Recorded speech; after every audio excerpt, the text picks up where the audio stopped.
Yung creamy at maraming sahog ang masarap na fruit salad. At isa sa nagpapasarap sa fruit salad ay ang buko.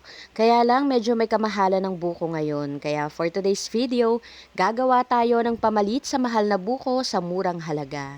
Madali lang itong gawin, kaya kung walang buko kayong mabilihan, try ninyo yung ganitong recipe. Gusto mo rin ba? Tara, luto tayo. Para sa paggawa ng ating buko recipe, kakailanganin natin dito ng Mr. Gulaman na white, coconut milk, white sugar at water. At sa pagluluto naman ng ating buko recipe, sa isang kasirola maglagay tayo ng 3 cups ng water at isang sachet ng Mr. Gulaman na white. Haluin natin ito hanggang sa matunaw na yung Mr. Gulaman bago tayo maglagay ng 1/3 cup ng white sugar at 200 grams or 1 cup ng coconut milk. After nating mailagay lahat ng mga ingredients, isalang na natin ito sa kalan. At sa pagluluto naman ito, tuloy-tuloy lang natin itong haluin hanggang sa kumulo.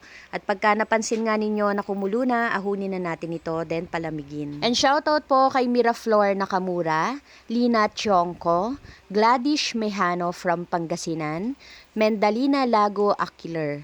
Thank you so much po. At makalipas nga ang ilang minuto, ayan, nag-set na rin yung ating ginawang buko. Kayurin lang natin ito ng katulad ng parang sa buko. At kung mapapansin nga ninyo, white na white yung kulay niya at para na rin talagang buko yung itsura niya. At dahil kumpleto na yung ating mga ingredients para sa paggawa ng masarap na fruit salad, gawin na rin natin ito. Sa isang mixing bowl, ilagay na natin dito yung fruit cocktail na na-drain na, yung buko na niluto natin kanina, nata de coco, kaong, 1 pack ng all-purpose cream at 1 can ng condensed milk. Kahit na anong brand po yung gusto ninyong gamitin dito ay po pwede.